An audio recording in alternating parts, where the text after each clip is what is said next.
D'accord. Salam alaikum wa rahmatullahi ta'ala wa barakatuh. Bonsoir tout le monde. Bonsoir au nombre public. Je vois qu'on est déjà à 600.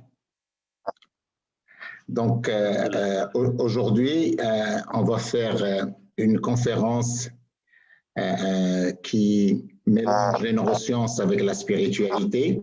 J'ai des slides qu'on va partager. C'est bien d'avoir des slides et que je puisse parler en parallèle. Je vais tout de suite mettre la slide.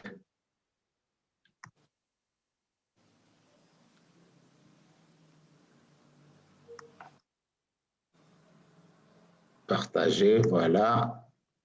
Et c'est en train de... Alors, mettez en pleine page, comme ça on ne voit pas le reste. Voilà. C'est bon? C'est impeccable. Allah barakatillah. Alors, bismillah. Donc, la conférence s'appelle Man arafa nafsa faqad arafa rabbah, neurosciences et spiritualité. Les neurosciences et la spiritualité, ce sont deux domaines qui peuvent paraître au début loin l'un de l'autre, mais ils sont proches et reliés dépendamment de ce qu'on cherche, de ce qu'on est, de ce qu'on veut. Les neurosciences et la spiritualité nous aident beaucoup à travailler sur soi, nous aident beaucoup à donner un sens à notre vie, nous aident beaucoup dans la connaissance de soi. Et la connaissance de soi, c'est la base de la connaissance de Dieu. Et ce lien entre la connaissance de soi et la connaissance de Dieu existe bien avant l'islam. Le célèbre Socrate, celui qui se connaît soi-même, connaît l'univers et connaît Dieu. Moi, je m'intéresse à cette partie-là. Personnellement, j'ai commencé à m'intéresser à la spiritualité au début. Je voulais une relation directe avec Allah dans mon quotidien. Je voulais une relation avec Allah subhanahu wa ta'ala qui sort un peu de l'ibadat sha'iriyya. On continue à faire tout ce qui est obligatoire, on le fait bien, mais je cherchais autre chose. Et j'avais la chance, quand j'étais au collège, d'avoir eu un professeur de Tarbiya al-Islamiyya qui nous avait déjà à l'époque expliqué cette différence entre le spirituel et le religieux. Et ça a toujours été au fond de moi. Il nous expliquait que la relation religieuse, c'est une relation horizontale, sociale, ensemble. Et la spiritualité, c'est cette relation verticale et qui est vraiment personnelle et que chacun peut la faire en fonction de ce qu'il sent.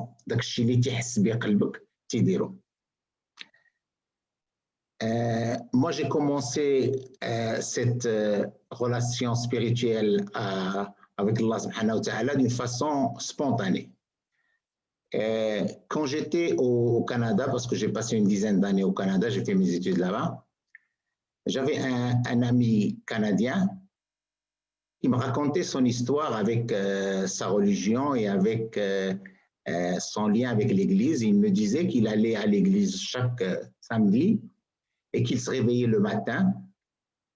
Et je lui dis, ah, tu as des choses à demander.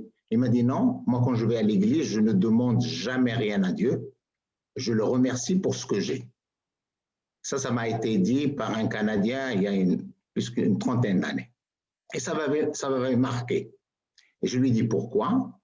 Il m'a dit, tout ce que j'ai, c'est Dieu qui me l'a donné.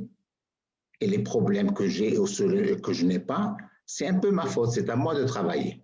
Je me rappelle bien de sa réponse. D'ailleurs, on est en contact jusqu'à ce jour-là.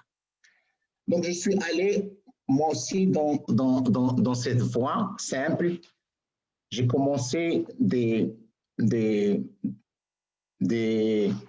rencontres, des réunions quotidiennes avec Allah subhanahu wa ta'ala. Je voulais lui parler, à part les ibadat sha'iriyya. Je lui parlais le matin quand je prenais ma route vers le travail, quand j'amenais mes enfants. Et je parlais de tout, et plus je lui parlais, plus je me sentais bien. Et je me disais, subhanallah,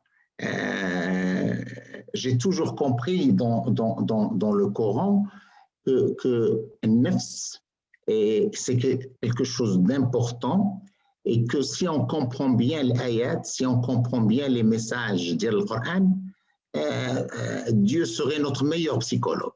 Ça a toujours été depuis 20-30 ans, ça tournait dans ma tête. Et je continue. Je continuais, je me sentais bien, je voulais comprendre. Je dis, bon, c'est spirituel. Allah subhanahu wa ta'ala,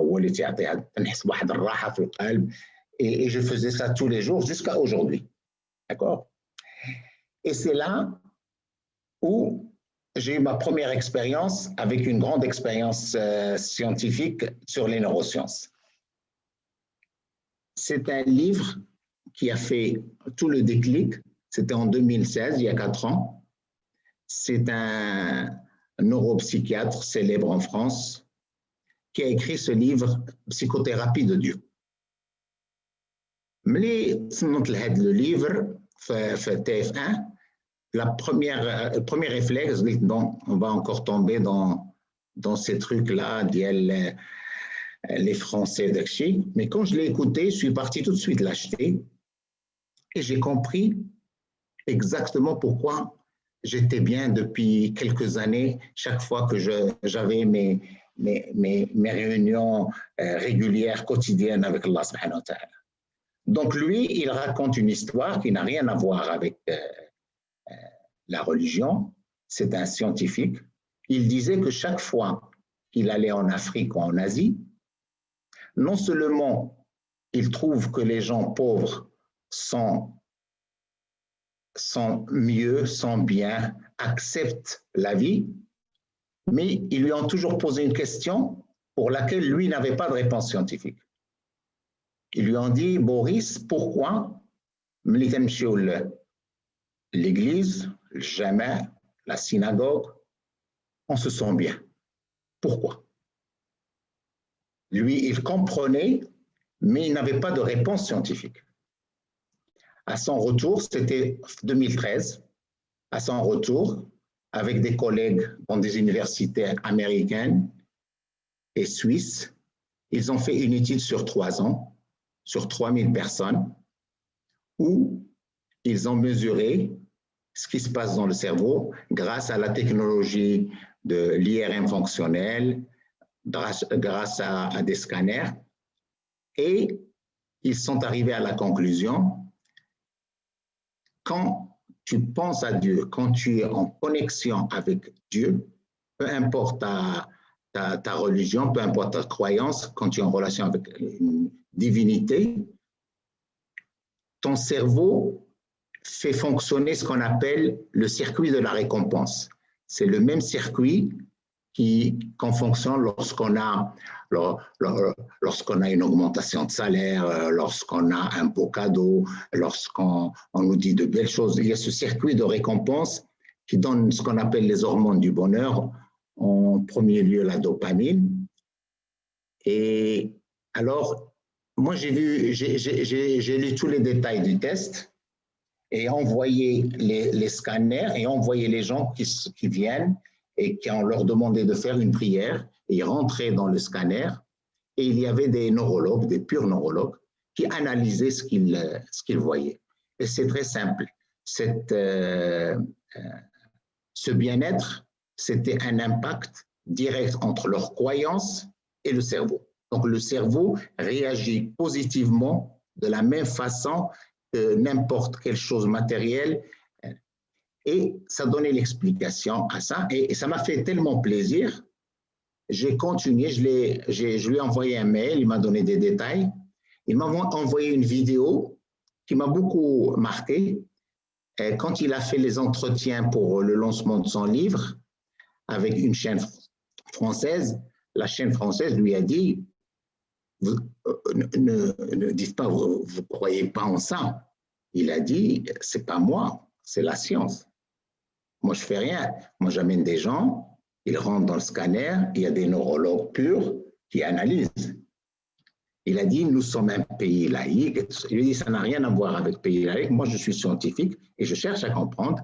D'ailleurs, j'ai demandé au ministre, ça serait bien de faire un cours de psychologie de Dieu dans les licences de la psychologie. Alors, le journaliste lui répond, lui dit, je ne vous comprends pas. Alors, il lui a répondu, il lui a dit, écoute, j'ai 72 ans.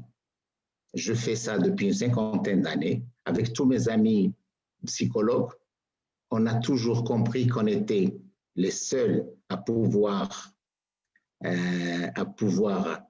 guérir les états d'âme des gens. Aujourd'hui, j'ai la preuve scientifique qu'on a un vrai concurrent, c'est Dieu.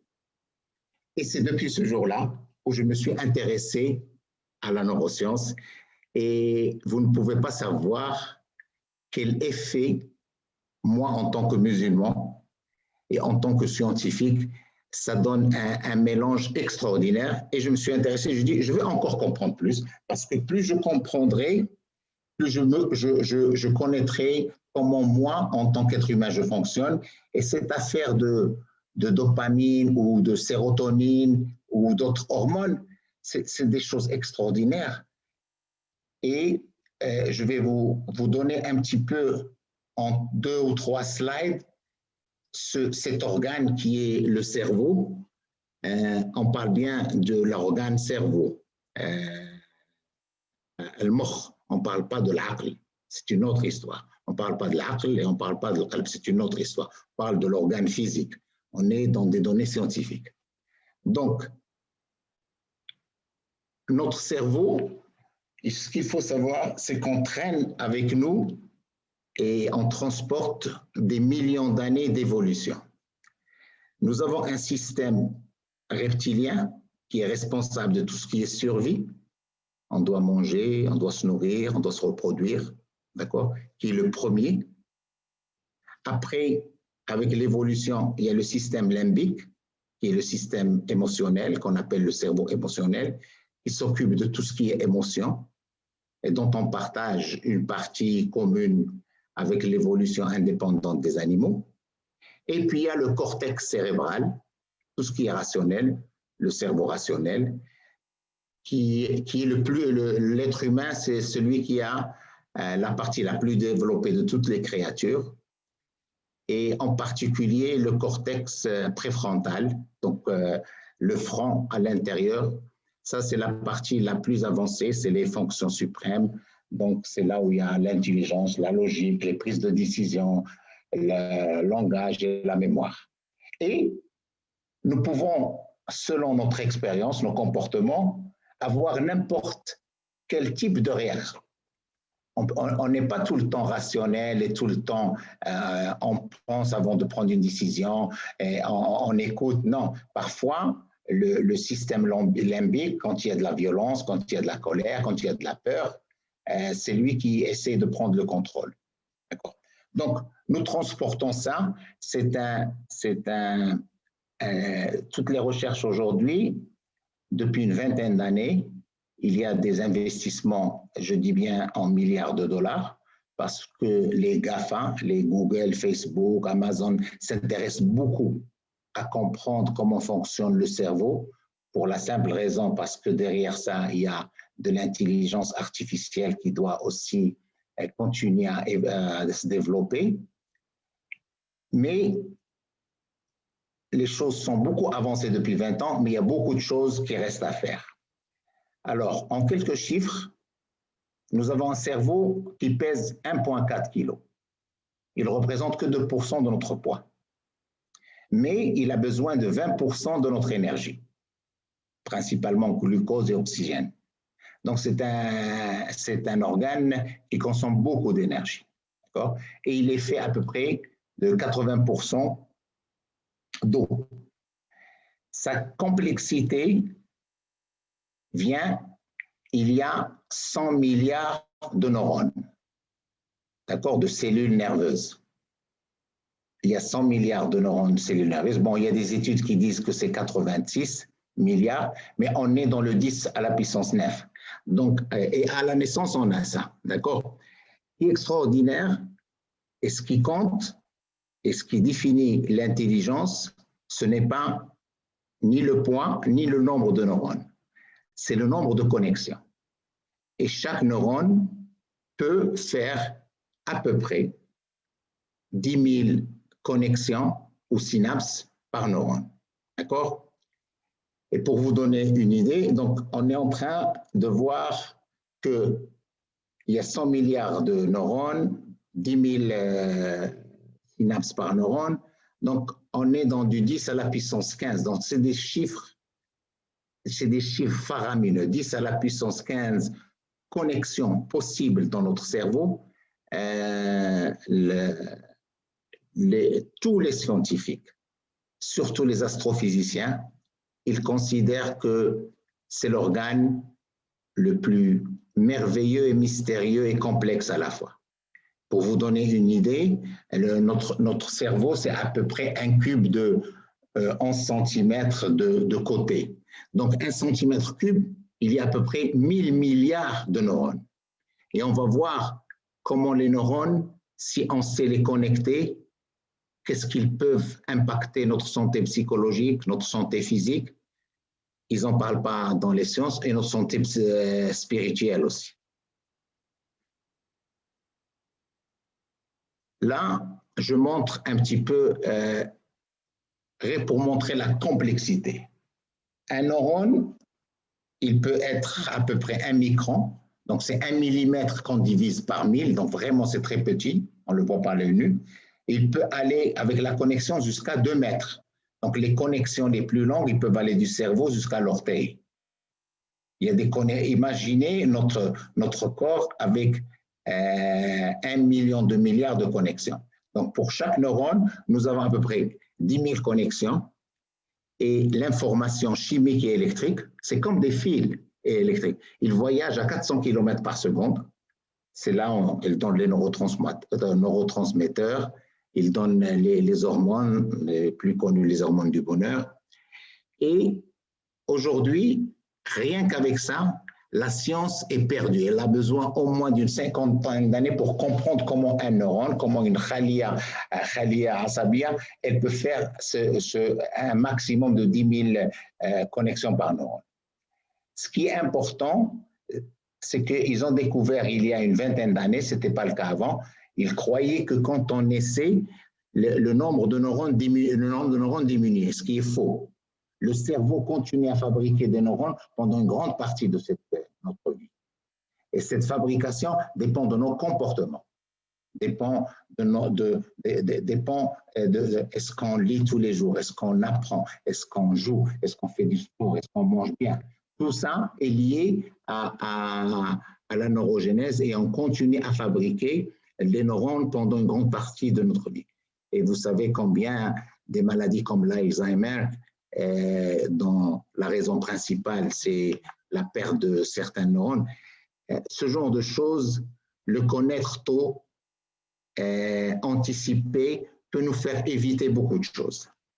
Donc, nous sommes devant un organe considéré par les spécialistes comme le plus complexe de tout l'univers. Et ce qu'il y a là-dedans, c'est plus complexe qu'il y a chez les astrophysiciens. Entre dans les étoiles ou dans la Voie lactée, le cerveau reste un truc très complexe, mais mystérieux, parce qu'on va voir ce qu'il est capable de faire. Donc, il faut retenir 5 points sur le cerveau. Nous avons naturellement un circuit cérébral de la récompense. Donc, chaque fois que j'ai quelque chose de positif, le cerveau répond par une récompense qui est souvent des hormones de bonheur. D'accord? Il y a aussi le circuit de la menace. Chaque fois qu'il y a une peur, une colère, il y a le circuit de la menace. Le circuit de la récompense, il est géré par la partie, le cortex préfrontal. Le circuit de la menace, il faut faire très attention, il est géré par notre cerveau émotionnel, principalement l'amygdale, et il faut faire très attention, on va en parler tout à l'heure, c'est l'équilibre entre les deux qui nous rend un petit peu quelqu'un qui se maîtrise. Le deuxième point important, c'est la plasticité cérébrale. Ça, c'est la grande découverte. S'il faut parler d'une seule chose, c'est celle-là. Ça veut dire que notre cerveau répond à nos expériences en changeant. On peut changer la structure de notre cerveau. On peut continuer à faire de nouvelles connexions, même à 90 ans. Si on continue à faire du sport, si on continue à lire, si on continue à faire des jeux intérieurs, la plasticité cérébrale continue. Et ça aussi, pendant longtemps, on a cru que les connexions s'arrêtaient avec l'âge, ce qui n'est pas vrai aujourd'hui.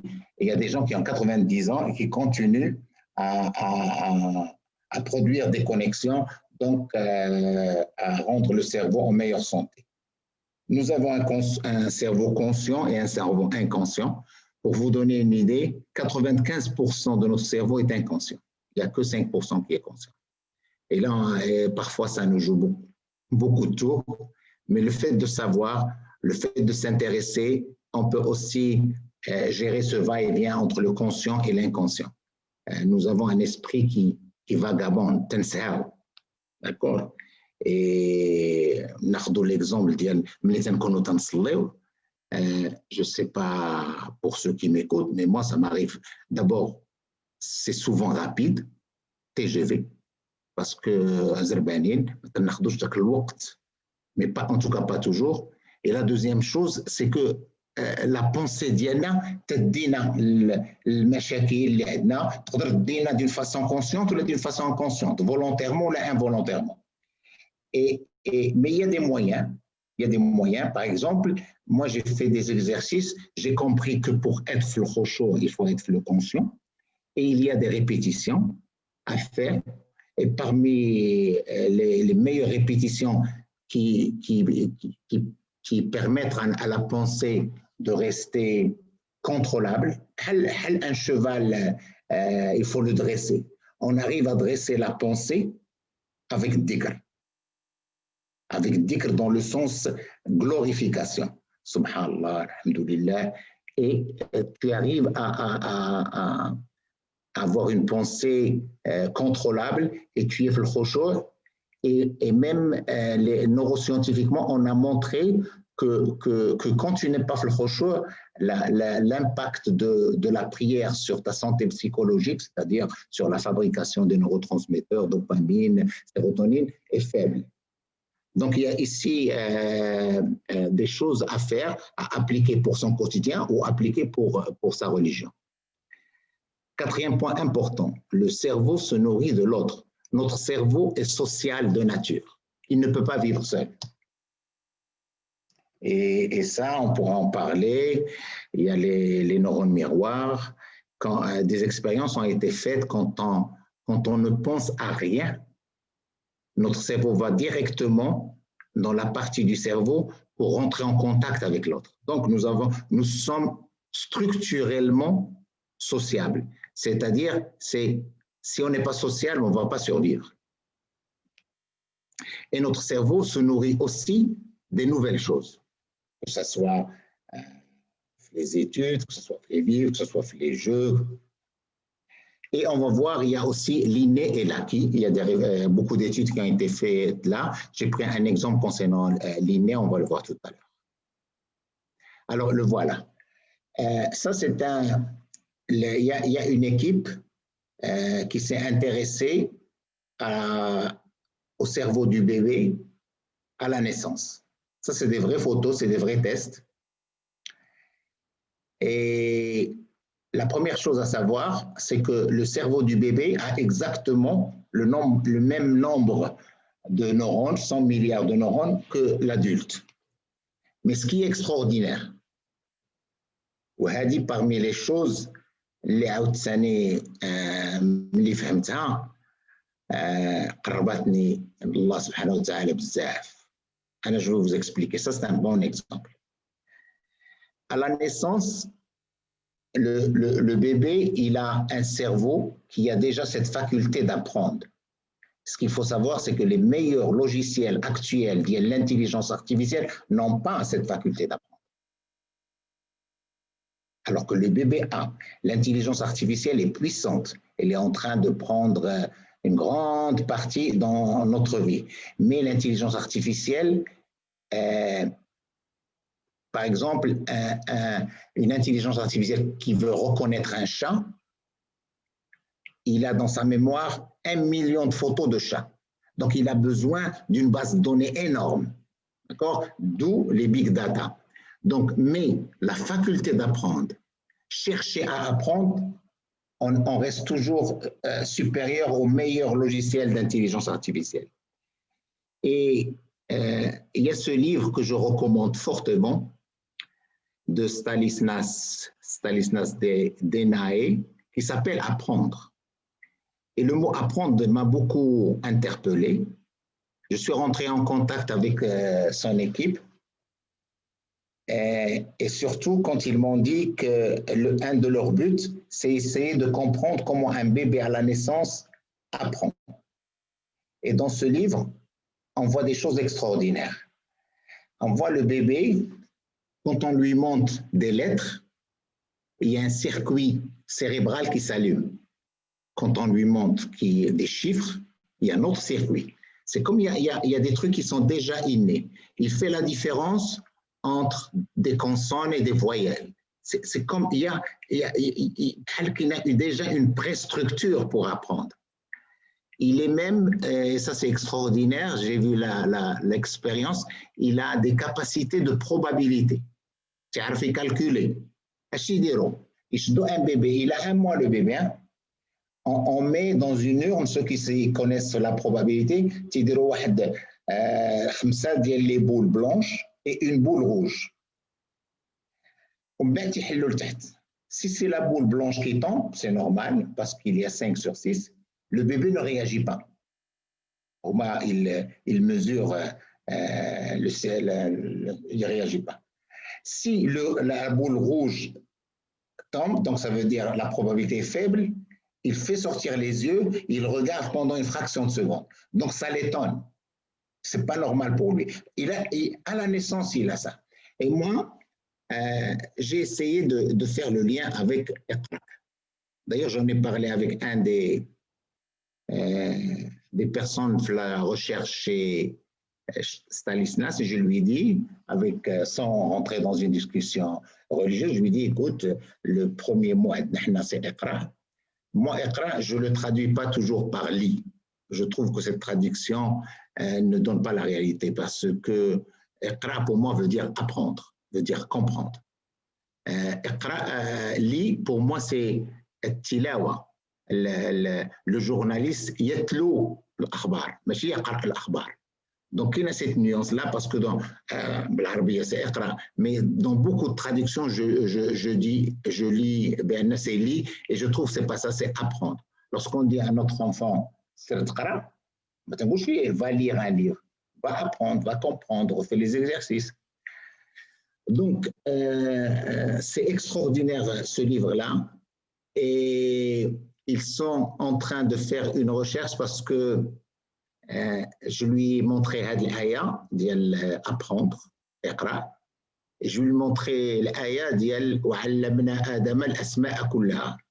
Et je lui ai dit, je veux comprendre ce que vous êtes en train de me dire, qu'il reconnaît la différence entre lettres et chiffres à la naissance, il a des facultés de calcul élémentaire de probabilité. Est-ce qu'il y a des choses qui sont innées avec? Il m'a dit, pour eux, c'est oui, et ils sont en train de travailler de mesurer la même chose dans le fœtus, donc c'est-à-dire le bébé encore dans le ventre de sa mère.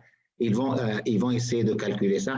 Et moi, j'attends bien la sortie du livre. Au lieu de parler du cerveau du bébé, on va nous parler du cerveau du fœtus et on va apprendre beaucoup de choses. Donc tout ça,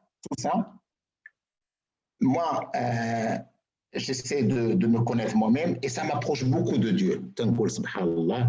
Regarde, c'est ma façon d'être encore davantage très proche de Dieu. Comment se fait-il qu'il y a 14 siècles, des choses ont été dites et c'est aujourd'hui qu'on commence à trouver les preuves. un autre point une autre ayah qui m'a aussi rapproché beaucoup de Allah subhanahu wa ta'ala, c'est j'ai fait personnellement le calcul d'il inna al-yawma 'inda rabbika ka'alfi sana mimma ta'udun. Ça, depuis que j'étais étudiant, ça m'a toujours intrigué. Allah subhanahu wa ta'ala nous lance un message. Il dit un jour chez lui, inna al-yawma 'inda rabbika ka'alfi sana mimma ta'udun. Comme 1000 ans, comme vous comptez. C'est un truc simple. 1 égale 1000, un jour égale 1000.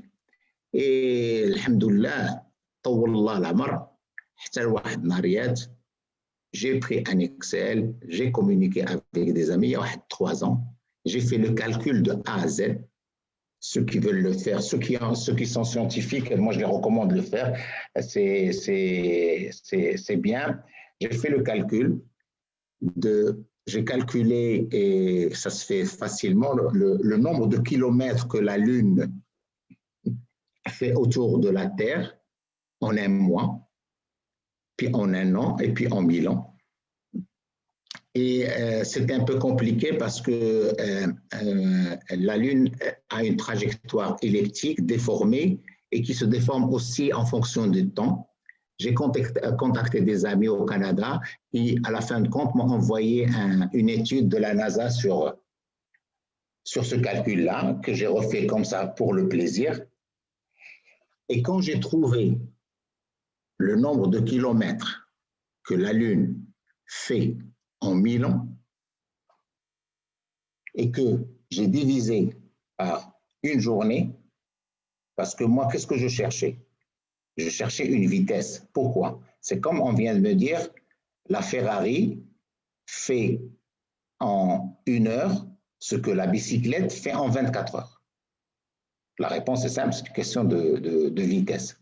Donc, après 2 semaines, quand le calcul des kilomètres a été confirmé, quand je mets le nombre de kilomètres parcourus par la Lune sur la journée en secondes, qu'est-ce que je trouve? Je trouve exactement la vitesse de la lumière.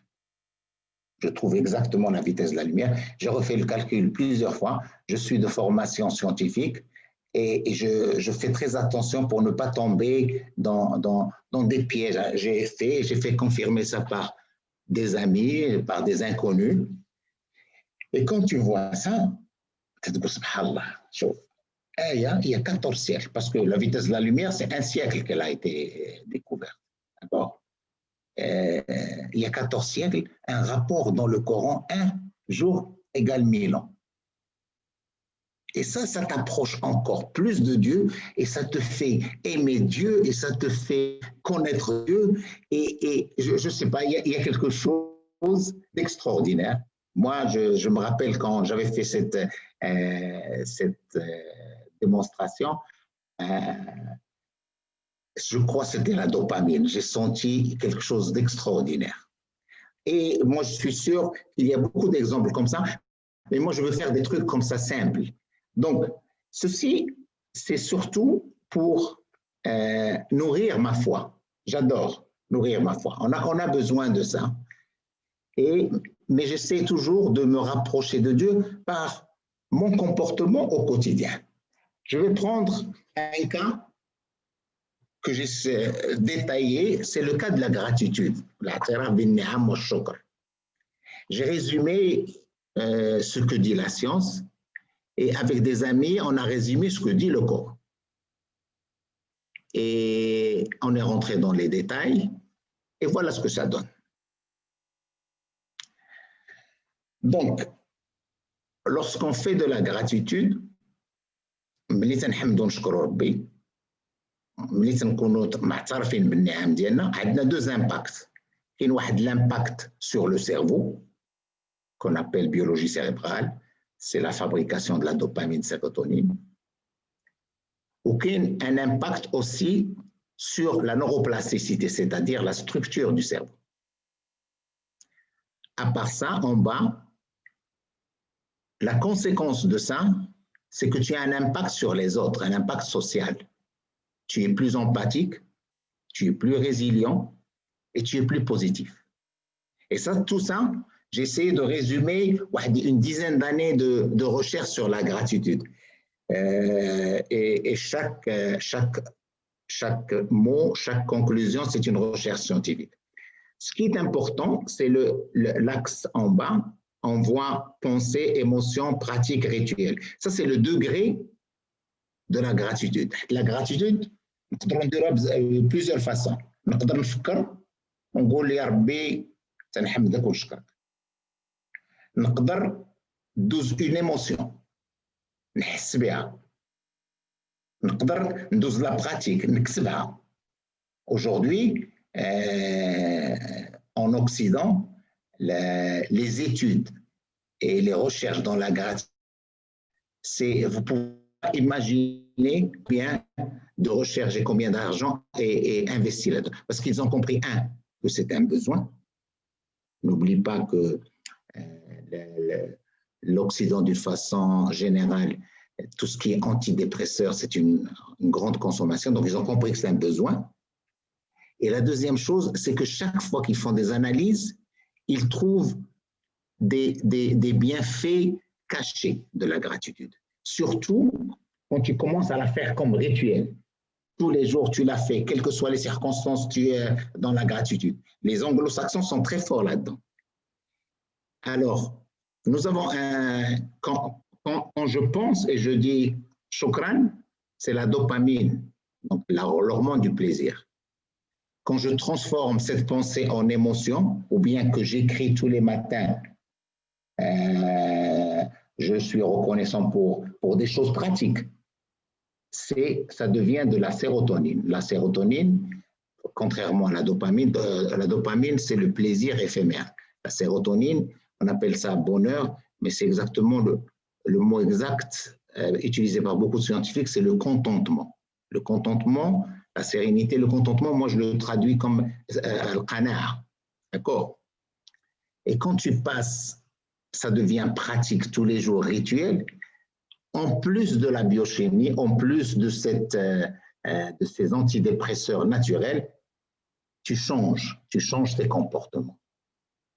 Tu commences à avoir d'autres comportements et ça c'est très très très important. Donc, 10 années de recherche dans la gratitude ont montré que la gratitude, selon son degré, selon son niveau, qu'elle soit pensée, qu'elle soit émotion, écriture, rituel, tous les matins, quel que soit le cas, ça va ou ça va pas, je fais de la gratitude. Ça change. La première, ça te rend heureux. C'est un antidépresseur naturel puissant. Puissant. Moi, j'ai vu des chiffres et les gens qui font l'étude, les scientifiques, ils sont étonnés. D'accord? Alors, et j'ai écrit en rouge, quand le cerveau change par la neuroplasticité, nous changeons dans notre comportement. Donc, nous avons un comportement jdid. C'est très difficile de faire des comportements jdid. La gratitude, quand elle devient un rituel, elle te facilite les changements de comportement en plus de te donner les hormones du bonheur. Et si tu le fais ça tous les jours, tu es heureux tout le temps. Avec toute modestie, moi je pratique ça tous les jours, et je vais vous expliquer ce qui encore me pousse à le faire. C'est que, en gros, voici, comme on a dit, les 3 conclusions. La gratitude, elle change comment le cerveau fonctionne et il change sa structure. C'est un excellent antidépresseur naturel, d'accord? Donc, Dieu nous a donné une pharmacie naturelle. On peut le fabriquer nous-mêmes quand on veut.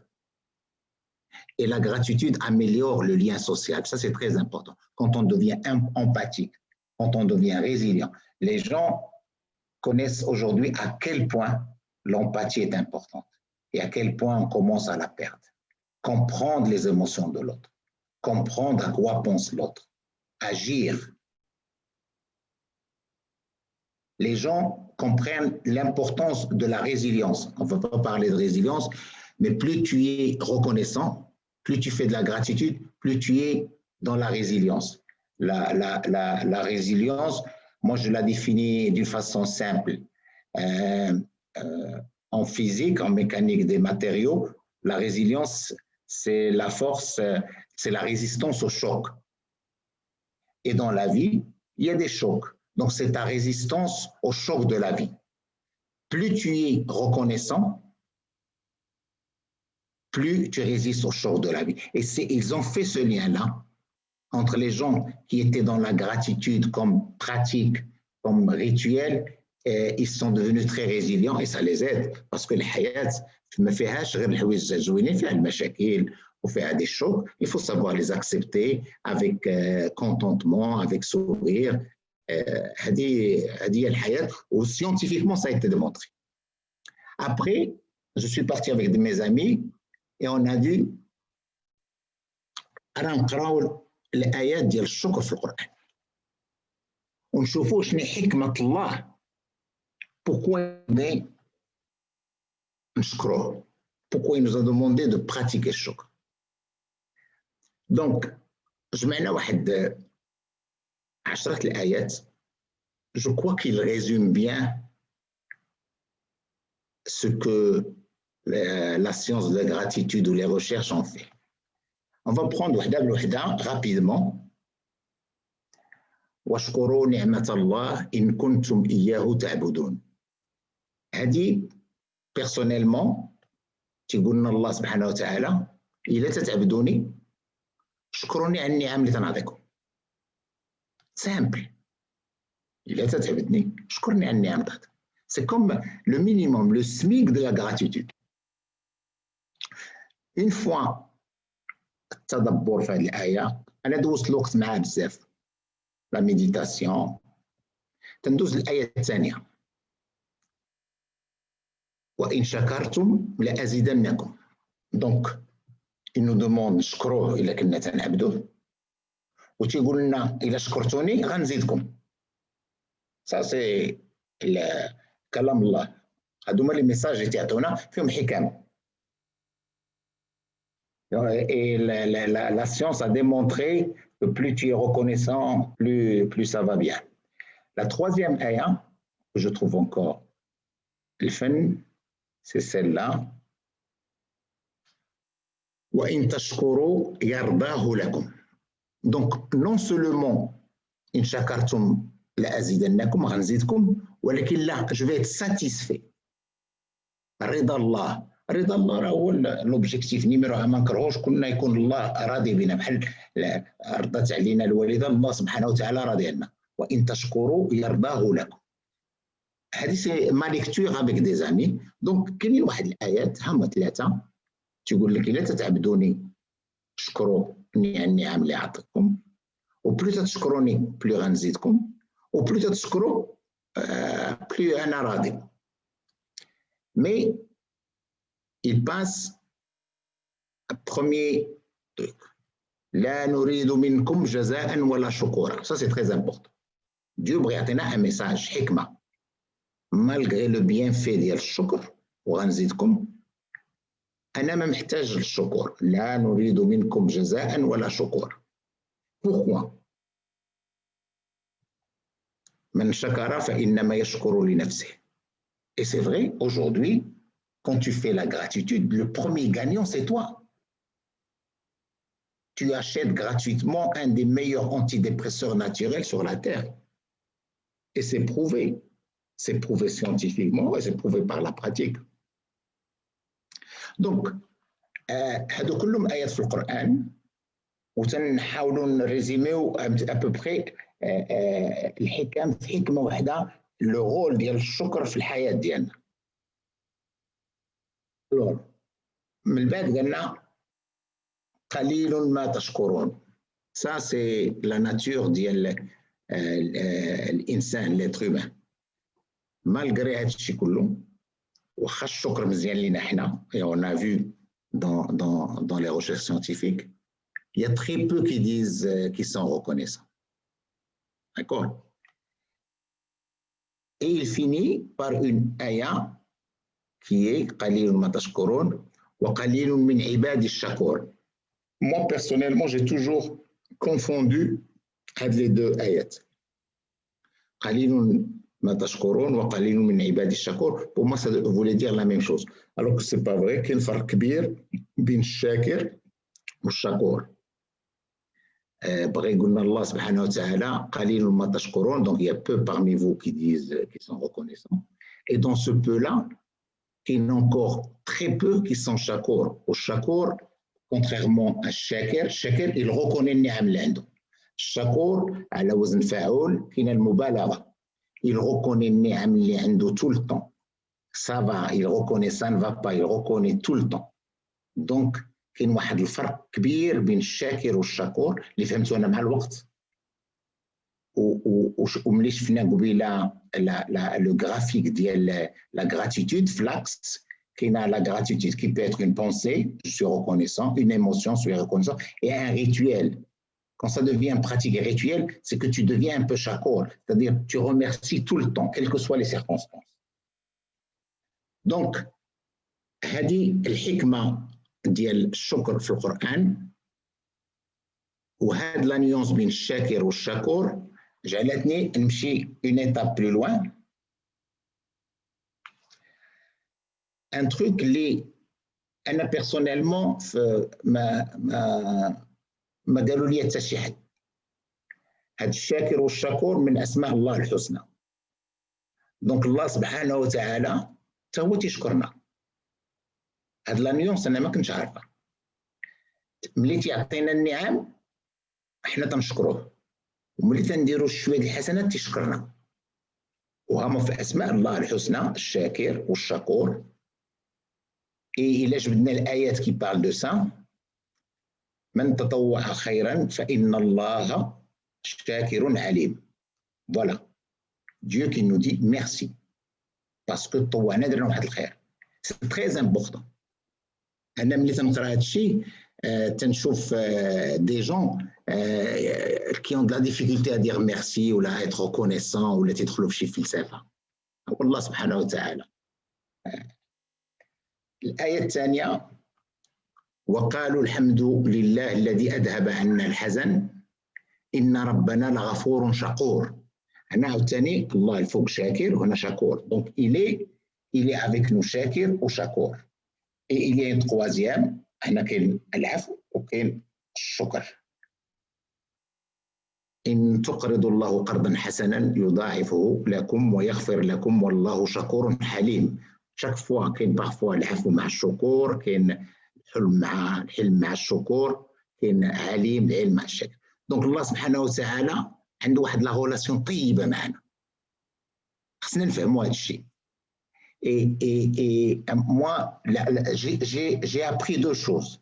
La différence entre shakir et shakour, بالنسبة لي أنا باش نبدل لي المعاملات ديالي, واللي ما كنتش عارف هو الله سبحانه وتعالى تيشكرنا. Et j'ai essayé de résumer ça comme ça pour le retenir. عندنا هذا le triangle كاين الله سبحانه وتعالى, كاين moi qui peut être n'importe qui de vous, et qui est l'autre. L'autre, c'est notre mari, notre épouse, nos enfants, nos parents, les amis, les collègues, l'autre. وحنا كبرنا في واحد ثقافة دينية خصنا نشكروا الله. سي فري, ولكن سي تو سكون ا كومبري. الله خصنا نشكروه, تيعطينا النعم خصنا نشكروه. حمد ربي, شكر ربي. سي كوم سا كون ا كومبري et qu'on a grandi. En tout cas, personnellement, moi c'est comme ça que j'ai toujours compris الحمد والشكر dans ce triangle-là. L'autre, تيحمد ويشكر ربي, et moi تنحمد ونشكر ربي. Mais la réalité du Coran et de la science, c'est celle-là. C'est que Allah تيطلب منا نحمد ونشكروه, parce que مزيانة لينا حنا, d'où la flèche en demi-cercle. Il y a de la dopamine, il y a de la sérotonine, d'accord? Il y a plus que ça, il y a un changement grâce à la neuroplasticité.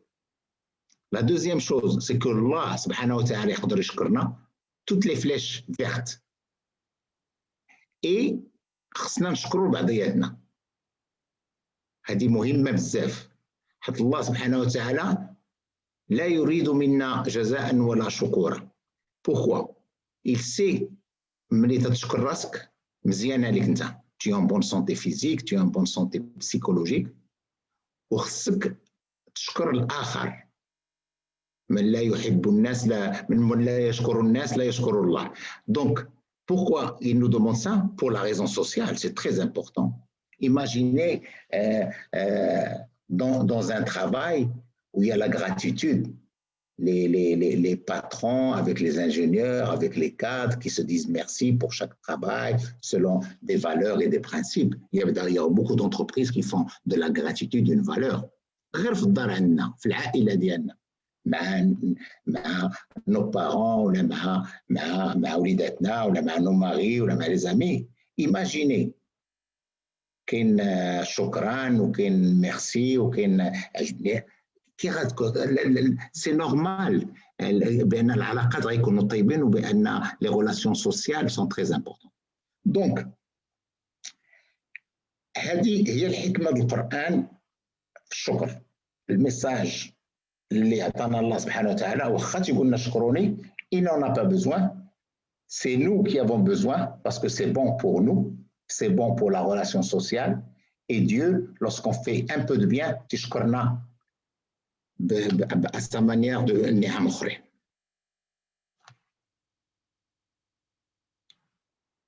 Je vais vous raconter une histoire vraie qui m'est arrivée. Pour moi, c'est une histoire de la gratitude اللي عشت.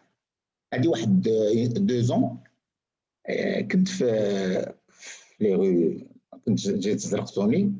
أنا j'ai appris un truc, la spiritualité avec Allah subhanahu wa ta'ala m'a appris un truc, c'est que tous les jours j'essaie المذاكرة والمرافقة مع الفقراء والضعفاء.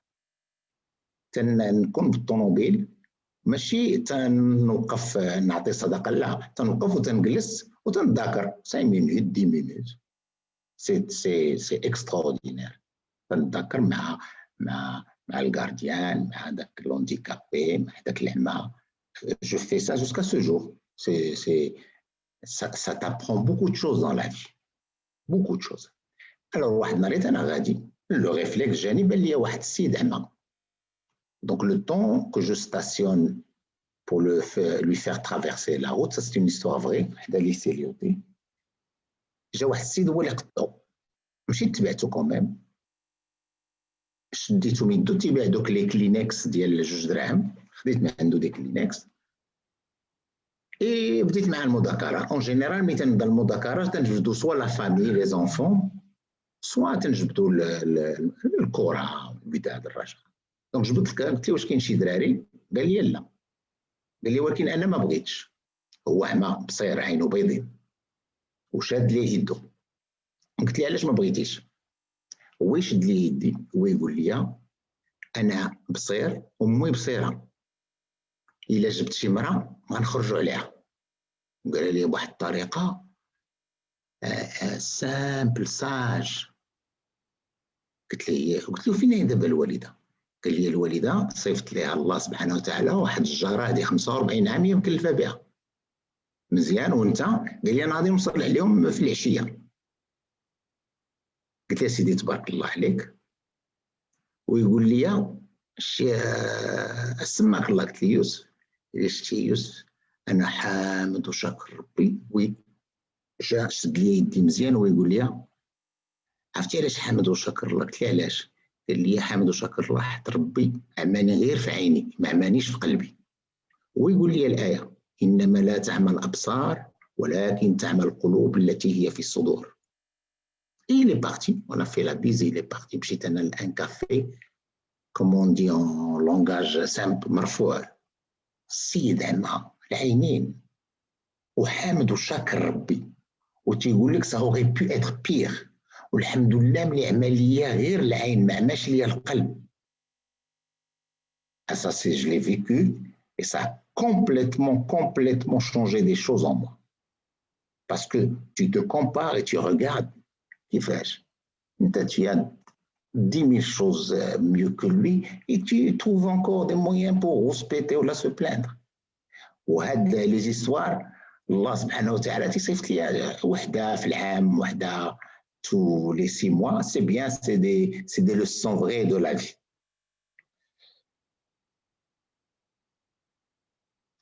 Ça, ceux qui connaissent Oprah, qui a fait beaucoup d'émissions à la gratitude en invitant les plus grands scientifiques, l'émission d'Yala, elle a dit une phrase extraordinaire qui résume à peu près une dizaine d'émissions sur la gratitude. Si tu pratiques régulièrement et sincèrement la gratitude pour tout ce que Dieu t'a donné, alors tu en auras toujours plus. وإن شكرتم فأزيدنكم. هي دابا قالتها هي ما عقبرهاش لا آية لا والو. هي c'est les discussions avec les scientifiques qui lui ont donné ça, plusieurs recherches. La deuxième, si tu te concentres uniquement et souvent sur ce que tu n'as pas, tu n'en auras jamais assez.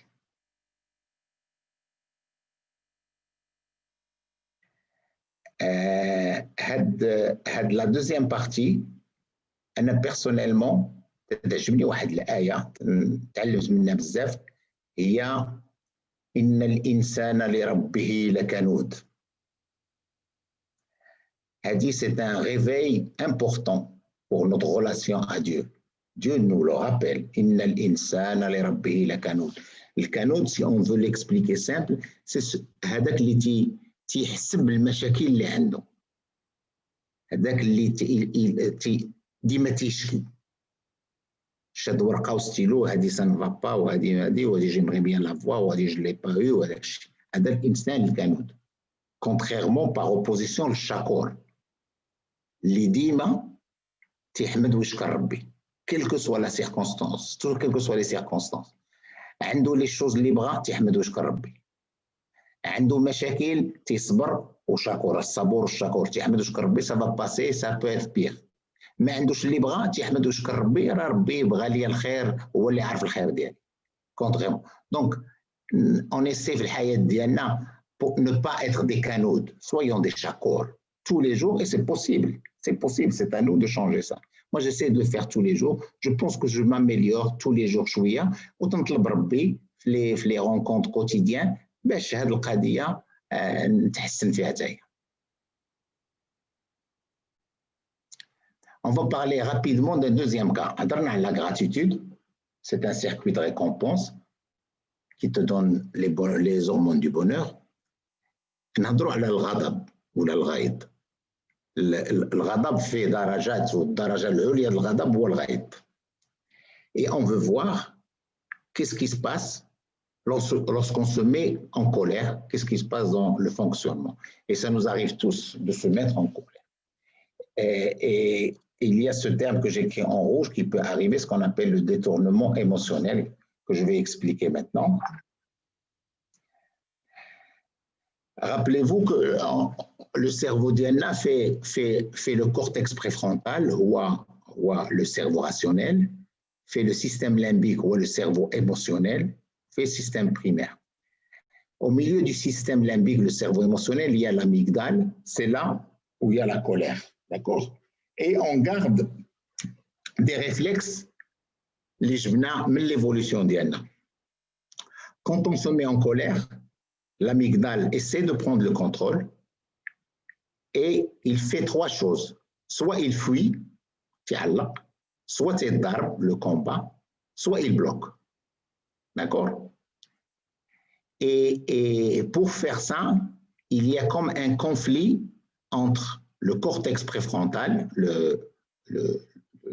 cerveau rationnel, et le cerveau émotionnel. Ce qu'il faut savoir, c'est que tant que les choses vont bien, tant que les émotions sont positives, il y a un équilibre naturel entre le cortex préfrontal et l'amygdale.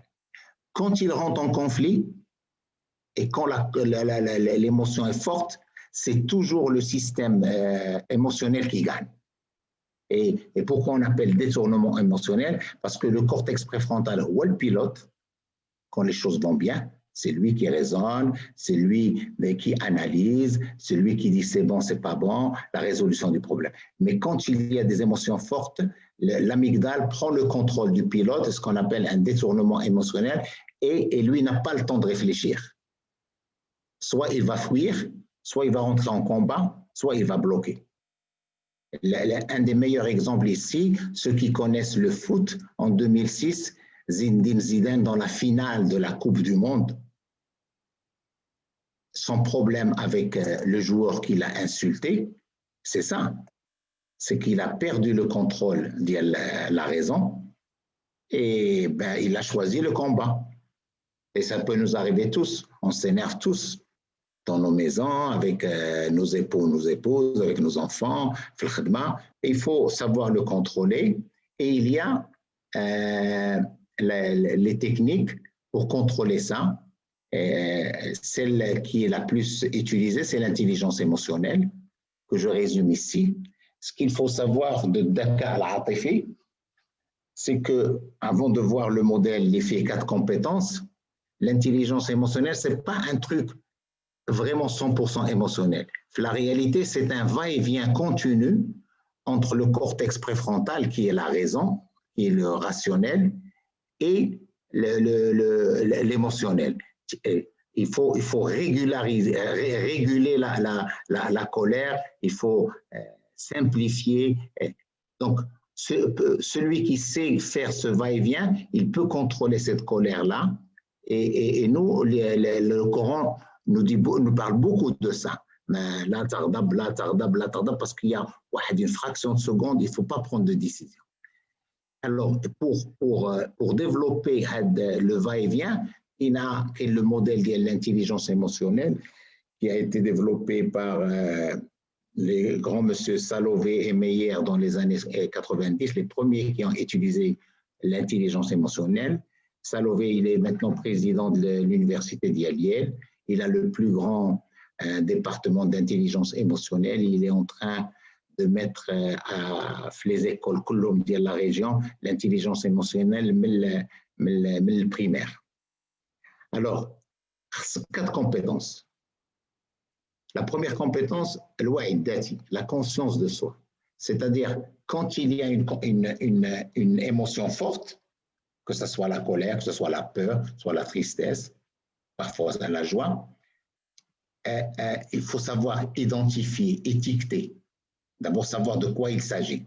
Et ça, c'est un training à part, il y a une formation à part. Les anglo-saxons sont très forts, le self-awareness, où ils commencent à être conscients de leurs émotions.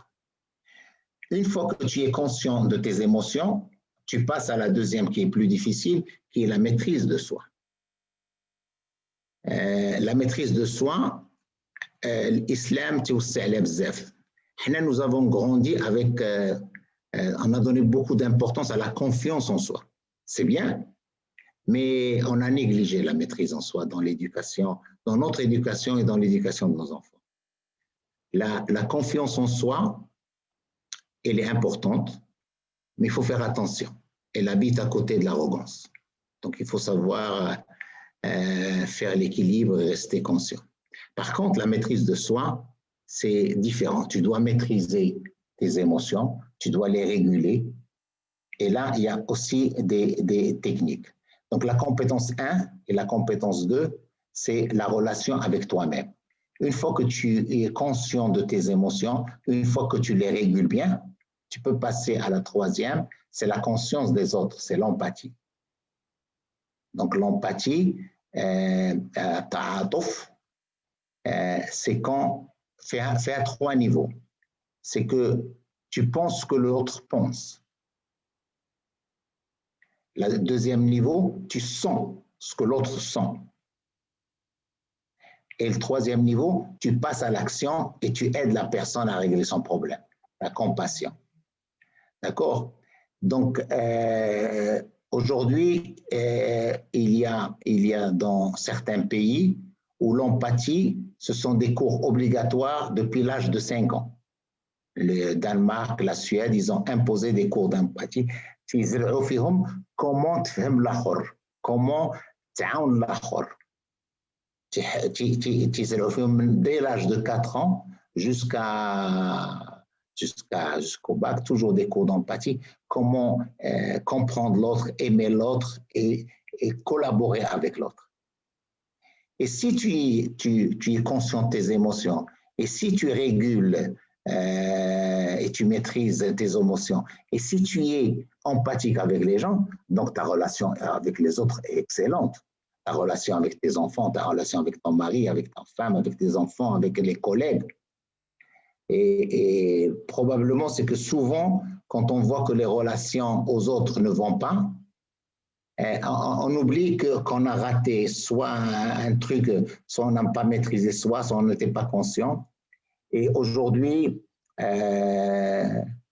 il y a beaucoup d'entreprises qui font des cours sur l'intelligence émotionnelle appliquée au management, au leadership, et parce que c'est des grands problèmes aussi, les émotions dans les entreprises, mais on peut appliquer ça dans nos maisons, avec les gens qu'on aime. Parce que avoir des problèmes dans nos maisons alors qu'on peut éviter beaucoup de choses, ça aide. Donc, Dakar, l'Atifi, si on prend Sira Nabawiya, parmi les compétences excellentes les Nabi sallallahu alayhi wa sallam, il y avait beaucoup d'exemples.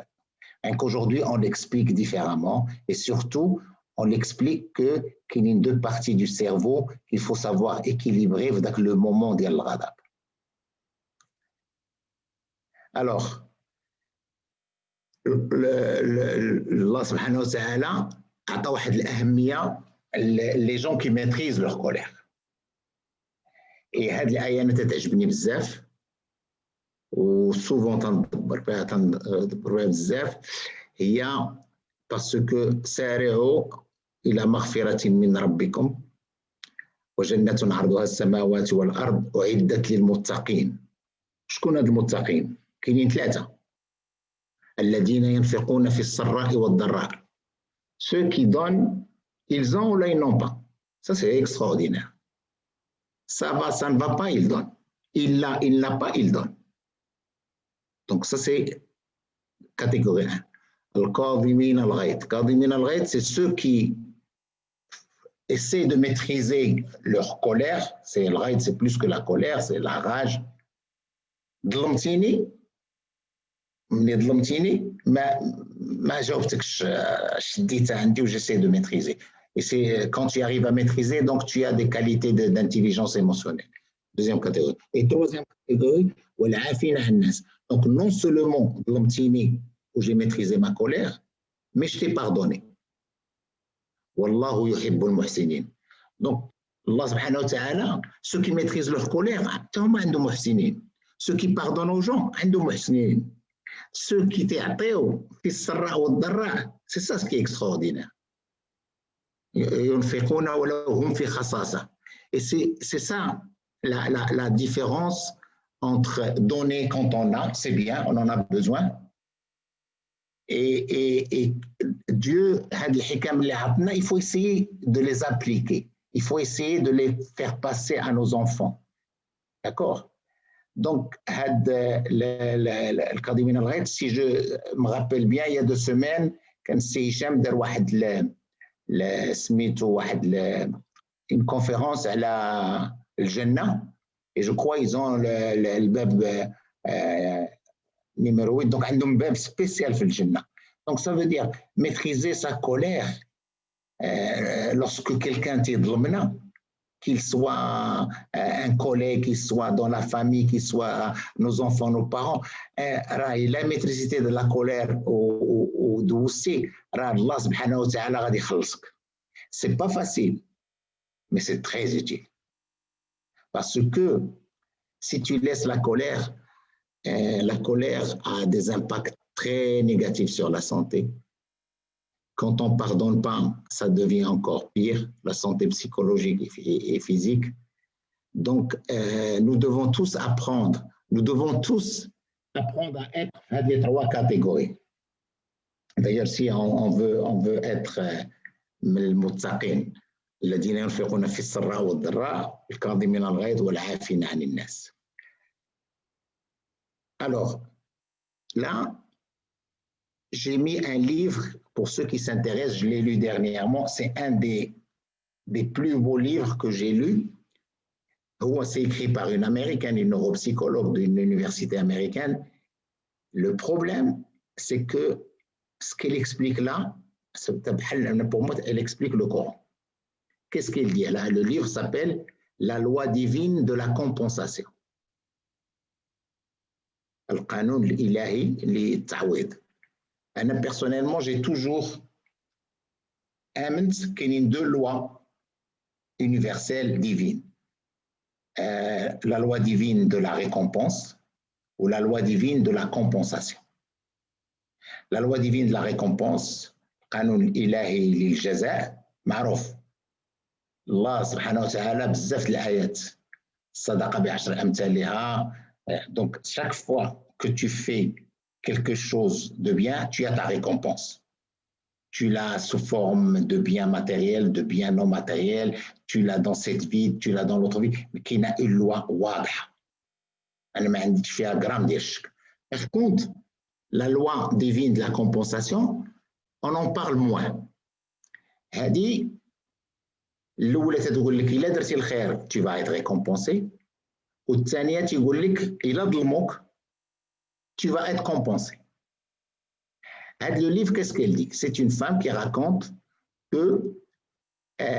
qu'elle avait au début des gens, quand ils avaient des problèmes, elle recommandait تمشي تاخذ حقها. Il t'a volé ça, il t'a insulté, fait ça. C'est comme العين بالعين والسين بالسين.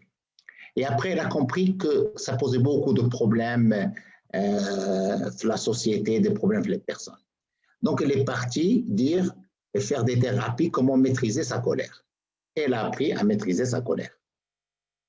Et après, quand elle a maîtrisé la colère, elle a fait des thérapies du pardon. Je veux non seulement ne pas lui faire du mal, mais بغيت نسامح ليه.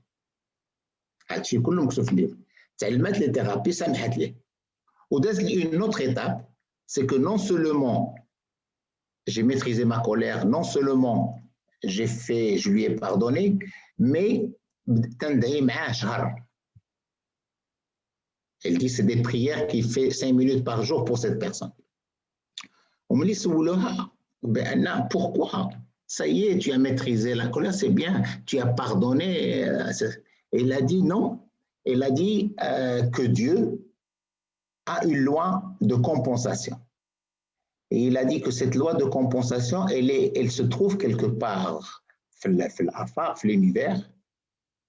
Et on ne sait pas quand est-ce Dieu peut nous envoyer al-malaïka dialo, les anges. S'il vient et il trouve mon cœur fermé par la colère et par la haine, et il ne va pas rentrer. Il doit trouver mon cœur libre. Il doit trouver que j'ai maîtrisé ma colère, j'ai pardonné et j'ai prié pour le gars. La compensation. Et c'est quand elle parle de Dieu, et c'est exactement ce que nous avons dans le Coran. Les gens doivent savoir, qui a une loi de récompense, il y a une loi de la récompense. Il a de l'mouk, maîtrise ta colère, pardonne, et avance. Il y a une loi de la compensation. Personnellement,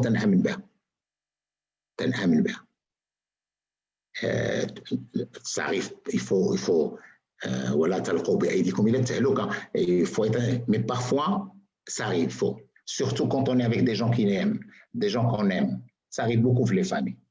Donc, maîtriser le ghadab ديالنا, نسامحوا, راه الله إلا تظلمتي tu auras ta compensation. وهذه هضرت مع شي أصدقاء qui sont plus spécialistes que moi في الآيات. كاينه واحد الآية في القرآن qui va résumer, كيقول لك pour être dans cette situation, pour que tu maîtrises ta colère, pour que tu pardonnes, pour que tu pries avec les gens, خصك يكون قلبك بيض. Parce que toute l'histoire باش يكون قلبك بيض كاينه الآية اللي تقول إن يعلم الله في قلوبكم خيرا يؤتيكم خيرا. D'accord. Et moi, j'avais toujours connu cette ayah, mais je ne savais pas la suite. إن يعلم الله في قلوبكم خيرا يؤتيكم خيرا مما أخذ منكم. Ça veut dire داك الشيء اللي مشى sera compensé. هذا في القرآن.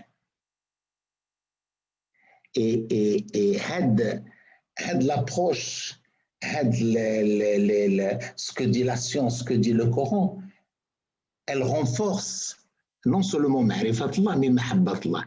Tu ne peux pas ne pas tous les jours avec ce Allah subhanahu wa ta'ala. Personnellement, là, il a dit un conseil à donner. Faites des réunions quotidiennes avec Allah subhanahu wa ta'ala, indépendamment de salat, de nawafil, non, des discussions normales.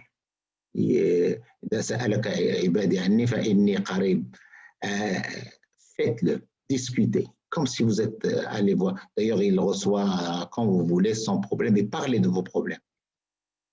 Pas de vos problèmes, parlez de ce qui marche bien, essayez,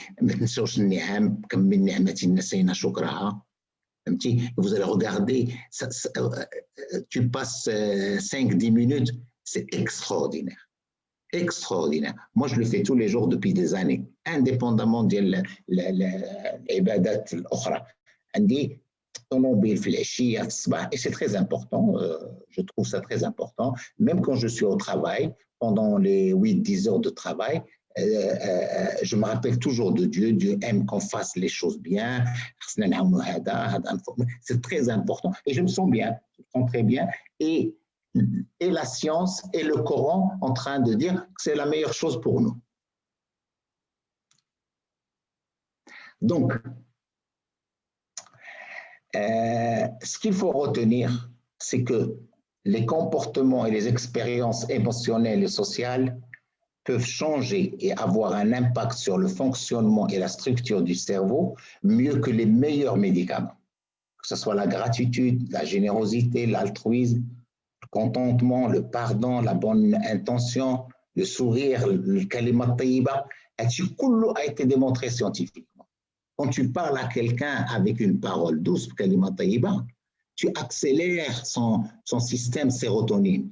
Donc, tu joues sur sa biologie cérébrale et tu le rends plus heureux, et vice-versa. Donc, les comportements nobles, tels que ceux écrits en bas, il faut les multiplier au quotidien. Il faut continuer à apprendre, s'approcher de Dieu. Faites attention, restez toujours humble et faire passer ce genre de choses à nos enfants. Aujourd'hui, nos enfants sont un peu perdus parce que avec les réseaux sociaux, le contact humain, sans parler du Covid, a diminué. Il faut rappeler à nos enfants ce genre de choses. C'est une nouvelle génération, on doit s'adapter. J'essaie, je fais des efforts, mais avec beaucoup de plaisir. Et j'essaie de faire rentrer certaines choses comme ça. Alhamdoulilah, c'est un des sujets de discussion. D'accord? Mais il faut le faire. Il faut faire ça. Donc, je crois que quand tu vois tout ça, tu comprends beaucoup mieux les ayats, les Coran. Quand tu vois ce cerveau qui est tellement complexe et comment il réagit bien au bon comportement, si tu veux comprendre ce que Dieu, Allah subhanahu wa ta'ala, a créé, que ce soit à l'univers ou à l'intérieur de nous, tu prends un organe comme le cerveau et tu vas voir parce que plus tu comprends cette création qui est le cerveau, plus tu connaîtras le créateur qui est Allah subhanahu wa ta'ala. Et moi, chaque fois que je fais un exercice comme ça, je m'approche davantage de lui. Assalamu alaikum wa rahmatullahi ta'ala wa barakatuh.